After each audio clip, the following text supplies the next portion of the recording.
आज आप लोग को साइंस में एक लेसन पढ़ेंगे, ठीक? 8 क्लास का है, सभी लोग शांत रहें। 8 क्लास है। 8 क्लास में पहला चैप्टर है कोशिका। पहला चैप्टर क्या है? कोशिका। कोशिका। हम जब पूछेंगे तो आप लोग बोलेंगे, लेकिन बीच में चुप रहेंगे, ठीक? पहला चैप्टर का नाम क्या है? कोशिका। कोशिका।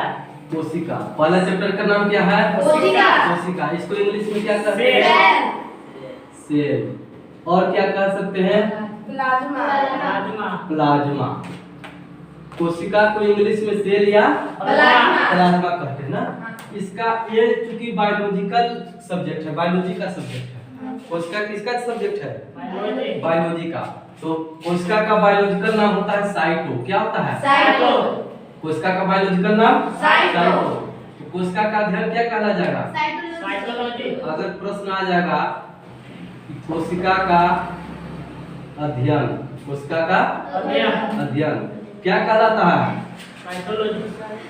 साइटोलॉजी। कोशिका का अध्ययन क्या कहलाएगा? साइटोलॉजी ना। अब हम लोग कोशिका के बारे में पढ़ेंगे कि कोशिका है क्या चीज, ठीक? तो कोशिका हमारे शरीर का सबसे छोटा इकाई है। कोशिका हमारे शरीर का सबसे छोटा इकाई है, अंग नहीं है। क्या है? इकाई है। इसे कह सकते हैं कि हमारे शरीर का मूलभूत इकाई। कौन सा इकाई? मूलभूत इकाई, ठीक? अंग और इकाई में अंतर समझिए। इकाई वह चीज होता है, हमारे शरीर का वह छोटा भाग, हमारे शरीर का वह छोटा भाग जो हर काम करने में सक्षम हो, जो हर काम करने में क्या हो? सक्षम हो, उसे क्या कहेंगे? इकाई। क्या कहेंगे? इकाई। तो आ जाएगा कि जीवन की मूलभूत इकाई क्या है? कोशिका। क्या है? कोशिका। यहाँ तक समझ में आ रहा है? जीवन की मूलभूत इकाई क्या है? कोशिका। कोशिका की खोज किसने की थी? कोशिका की खोज, कोशिका की खोज किसने की थी? रॉबर्ट हुक ने की थी। रॉबर्ट हुक ने की थी। इसको याद करने का तरीका बताए थे। याद करने का तरीका क्या है? हुक से। क्या से? हुक से। क्योंकि कोशिका बहुत छोटा इकाई है। क्या है? इतना छोटा इकाई है कि उसे हम नग्न आंखों से देख नहीं सकते हैं। नग्न आंखों से देख नहीं सकते हैं। और छोटा से छोटा चीज को निकालने में हुक का प्रयोग होता है। छोटा से छोटा निकालने में क्या चीज का प्रयोग होता है? हुक का प्रयोग होता है। तो हुक से याद कर लेंगे रॉबर्ट हुक। हुक से याद कर लेंगे तो कोशिका की खोज किसने की? रॉबर्ट हुक ने की। लेकिन जब खोज किए तो पता चला कि कोशिका मरा हुआ था। खोज जब हुआ, रॉबर्ट हुक ने जब कोशिका की खोज की तो क्या पता चला कि कोशिका क्या था? मरा हुआ था। तो जीवित कोशिका सबसे पहले किसने देखा? जीवित कोशिका की खोज ना ये किए थे एंटोनी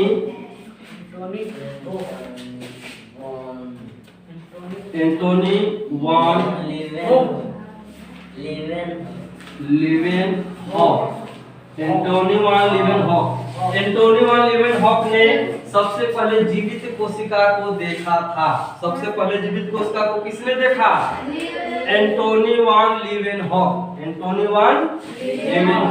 इन्होंने जीवित कोशिका को देखा। कैसा कोशिका देखा? जीवित कोशिका। और रॉबर्ट हुक कैसा कोशिका देखे?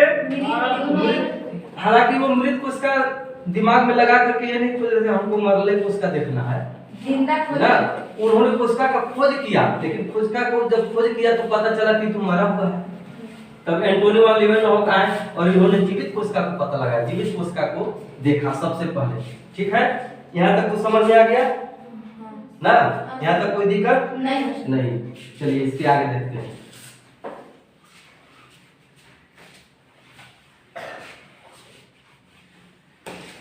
इसके आगे देखिए, कोशिका की बनावट। देखो बायोलॉजी में दो चीज होते हैं।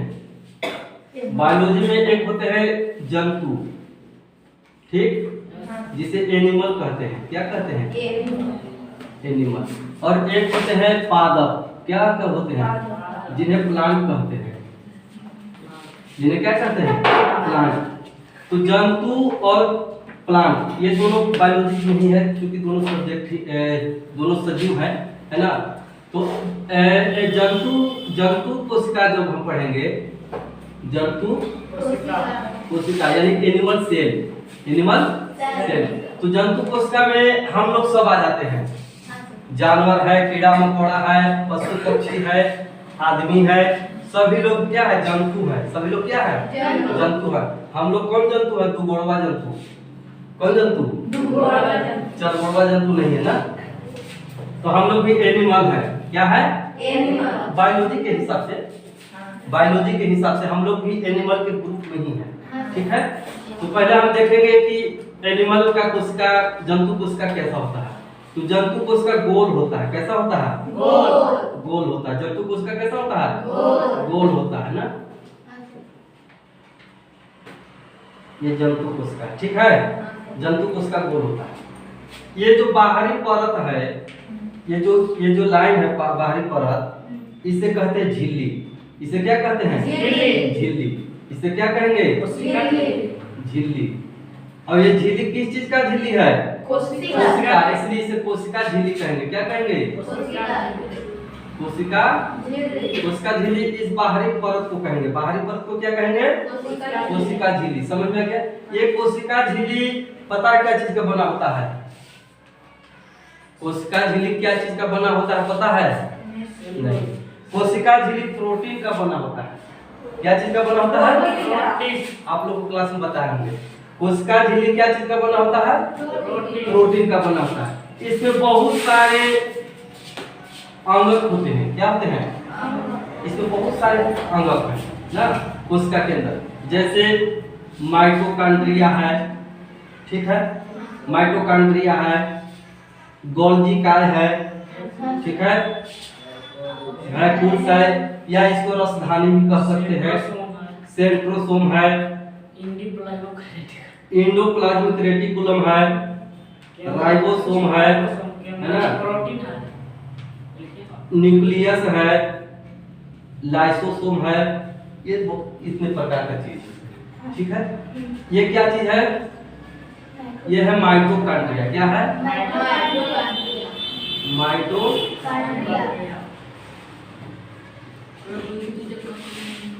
माइटोकॉन्ड्रिया, ठीक।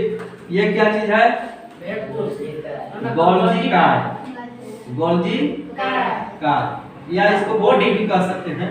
गोल्गी काय कहिए या गोल्गी बॉडी कहिए। ये है वैक्यूल्स या रसधानी। वैक्यूल्स या रसधानी। यह है सेंट्रोसोम। क्या है? सेंट्रोसोम। यह है इंडोप्लाज्मिक रेटिकुलम। क्या है? Endoplasmic reticulum. इसको हिंदी में कहते हैं अंतः प्रदव्य जालिका। अंतः प्रदव्य जालिका। ये जो लाइसोसोम है ये अलग नहीं होता है, इंडोप्लाज्मिक रेटिकुलम में ही होता है। ये अलग नहीं होता है। ये होता है राइबोसोम। क्या होता है? राइबोसोम। क्या होता है? राइबोसोम। ये है केंद्रक। क्या है? केंद्रक। ये है लाइसोसोम। लाइसोसोम, ठीक है। सबका नाम पता चल गया। अब सबका काम समझिए। एक हमारे शरीर में कितने कोशिका है पता है? कितने कोशिका है जिसको हम गिन नहीं सकते हैं। अनगिनत कोशिका है हमारे शरीर में। बहुत सारी कोशिका है। क्या है? देखिए हल्का सा समझिएगा। हल्का इधर कोशिका बहुत सारे। जैसे देखिए हमारा शरीर कैसे बना। जैसे किसी घर को बनाने में सबसे महत्वपूर्ण योगदान ईंट को होता है। सबसे महत्वपूर्ण योगदान किसको होता है? ईंट को होता है। ईंट छोटा छोटा टुकड़ा में होता है, हाँ सर। छोटा छोटा पीस होता है। तो पहले ईंट ले लेंगे, ईंट को जब जोड़ देंगे, ईंट को जब जोड़ा जाएगा तो क्या बन जाएगा? दीवार बनता है। ईंट को जोड़ने से क्या बन जाता है? दीवार बनता है। अब दीवार को भी अगर जोड़ेंगे, दीवार को भी अगर जोड़ेंगे हम लोग, तो ये क्या बन जाएगा? कमरा बन जाएगा। अब कमरा भी अगर सिस्टमेटिक ढंग से अगर बन जाए, कमरा अगर सिस्टमेटिक ढंग से बन जाए तो क्या हो जाता है? घर। ये रहने लायक घर बन जाता है, मकान बन जाता है। ठीक है। उसी प्रकार हमारे शरीर में कोशिका है। सबसे छोटा इकाई क्या है? कोशिका। सबसे छोटा इकाई क्या है? कोशिका। जिस प्रकार ईंट को मिला करके जोड़ने से, ईंट को जोड़ने से दीवार बना था, उसी प्रकार कोशिका को जोड़ने से ऊतक बनता है। क्या बनता है? ऊतक। कोशिका को मिला करके जोड़ने पर क्या बनता है? ऊतक। और ऊतक को मिला दिया जाता है, मिला करके जोड़ दिया जाता है तो बनता है अंग। क्या बनता है? अंग। और अंग को सिस्टमेटिक अगर सजा दिया जाए, अंग को अगर सिस्टमेटिक सजा दिया जाए तो क्या बन जाता है? शरीर। ठीक, समझ में आ गया? जिस प्रकार ईंट से दीवार बना, दीवार से कमरा बना, कमरा से क्या बन गया? घर में अब हम लोग रह सकते हैं। उसी प्रकार कोशिका है। कोशिका भी एक छोटा अंग इकाई है। कोशिका को जोड़ने से क्या बन गया? ऊतक। ऊतक को जोड़ने से क्या बन गया? अंग। अंग को जोड़ने से क्या बन गया? समझ में आ गया? ठीक। अब हम किसी एक कोशिका को लिए हैं। ठीक, ये सभी कोशिका में इतने चीज होते हैं, जितने भी शरीर में कोशिका है, सभी कोशिका में ये सारे चीज उपस्थित रहेंगे। ठीक। अब कोशिका के अंदर का नाम देख लिए, माइटोकॉन्ड्रिया, गोल्जी काय, रसधानी या वैक्यूल्स, सेंट्रोसोम, एंडोप्लाज्मिक रेटिकुलम या अंतःप्रद्रव्यजालिका, राइबोसोम, केंद्रक और लाइसोसोम। अब इसका काम समझिए। माइटोकॉन्ड्रिया का मेन काम होता है ऊर्जा बनाना। माइटोकॉन्ड्रिया का काम क्या होता है? ऊर्जा बनाना। ये ऊर्जा बनाता है। क्या करता है? ऊर्जा बनाता है। तभी हमारे शरीर में ताकत मिलता है। क्या मिलता है? इसे माइटोकॉन्ड्रिया को ऊर्जा गृह भी कहा जाता है। क्या कहा जाता है? ऊर्जा गृह या शक्ति गृह भी कह सकते हैं। माइटोकॉन्ड्रिया को ऊर्जा गृह कहिए या शक्ति गृह कहिए या इंग्लिश में इसको पावर हाउस कहिए, है ना? ये माइटोकॉन्ड्रिया है। ये क्या करता है? हमारे शरीर में ऊर्जा देता है। क्या देता है? ऊर्जा देता है। जैसे हम आप लोग को पढ़ा रहे हैं, हम आप लोग को क्या कर रहे हैं? पढ़ा रहे हैं। तो हमको सबसे ज्यादा ऊर्जा क्या चीज में जरूरी है? जीव में। क्या चीज में? जीव में। क्योंकि हमको बोलना है। क्या करना है? बोलना है। तो जीव में ऊर्जा मिलेगा तभी बोल पाएंगे। जीव में ऊर्जा मिलेगा तब बोल पाएंगे। अब क्या होगा कि 1 घंटा तक बोलते रहेंगे, 1 घंटा तक बोल रहे, धीरे धीरे माइटोकॉन्ड्रिया की ऊर्जा बनाया था, धीरे धीरे खत्म होने लगा। क्या होने लगा? खत्म होने लगा। तो जीव भी थक गया, क्योंकि ऊर्जा जीव का क्या हो गया? खत्म हो गया। जीव का ऊर्जा खत्म हो गया तो जीव भी क्या हो जाएगा? थक जाएगा। तो ओकर बाद जब थक जाएगा तो आवाज जानते कैसे निकलेगा? अब तुम लोग समझो, बढ़िया से पढ़ो, मतलब आराम से आदमी बोलेगा, थकल टाइप से बोलेगा, लगेगा कि कितना थक गए। नहीं, ज्यादा अगर कोई बोलता है तो जब तक ओकर में ऊर्जा है जीव में तब तक ज्यादा बोलेगा, लेकिन ऊर्जा जब खत्म हो जाएगा तो ओकर आवाज देखिएगा एकदम मध्यम हो जाएगा, धीमा हो जाएगा। क्यों? क्योंकि उसके जीव का ऊर्जा क्या हो गया? खत्म हो गया। तब क्या करता है? गोल्जी काय का काम आता है। गोल्जी काय का काम है परिवहन करना। क्या करना? परिवहन करना, ट्रांसपोर्ट करना। क्या करना?